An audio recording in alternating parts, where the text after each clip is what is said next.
Get in one's element to supersize and grow your business. Sharon Horne-Ellstrom here, and there are 4 elements according to today's idiom. I am obviously a water element, which we'll talk about in a minute, but the 4 elements are water, earth, fire, and air. Not in that particular order, not in any particular order, but in addition to the world back in the Elizabethan period, they divided everything, living and non-living, into these 4 categories of existence. They thought that these were the components to life, all life on earth, and all physical as well as other things. And so it came into being, the idea of being in one's element came into being during that period.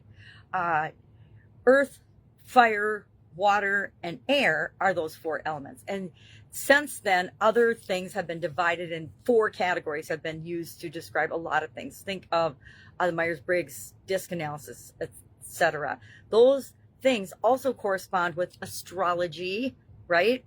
And our signs. There's 3 water signs, 3 earth signs, 3 air signs, and 3 fire signs, right? I happen to be a water sign.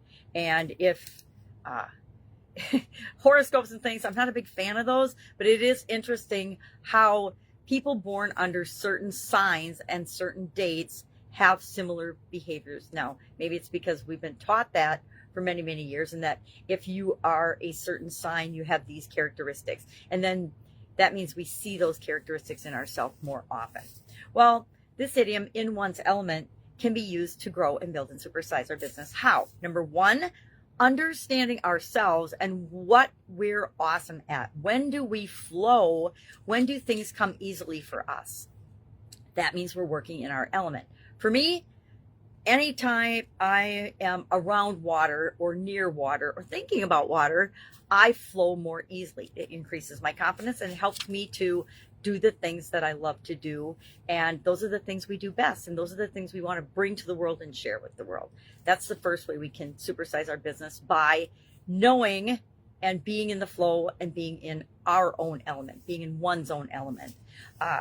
Understanding our customers, what is important to them, and when they flow and when they come to us for solutions, because we match their expectations, we give them the customer experience they want, because we understand that people are different and what they respond to and what works for one person doesn't necessarily work for another. So we figure out how to serve the people that we want to serve to the best of our ability from their point of view, from their perspective. And that allows us to be in our element, allows them to be in their element, and allows us to match up and choose one another when it comes to doing business, which helps us to grow and build and supersize our business.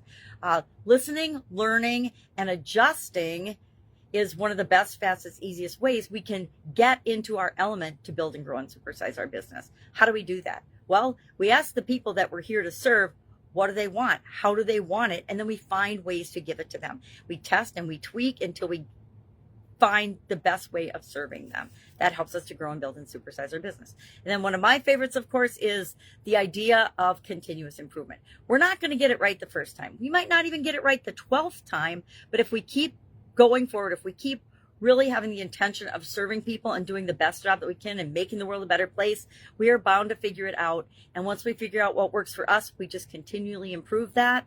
And that causes us to get into flow, which means we're in our element. So love to know your experience with this particular idiom. Share in the comments below. I like it because I like to feel good and know that I'm in the flow and know that what I'm doing is making a difference in the world.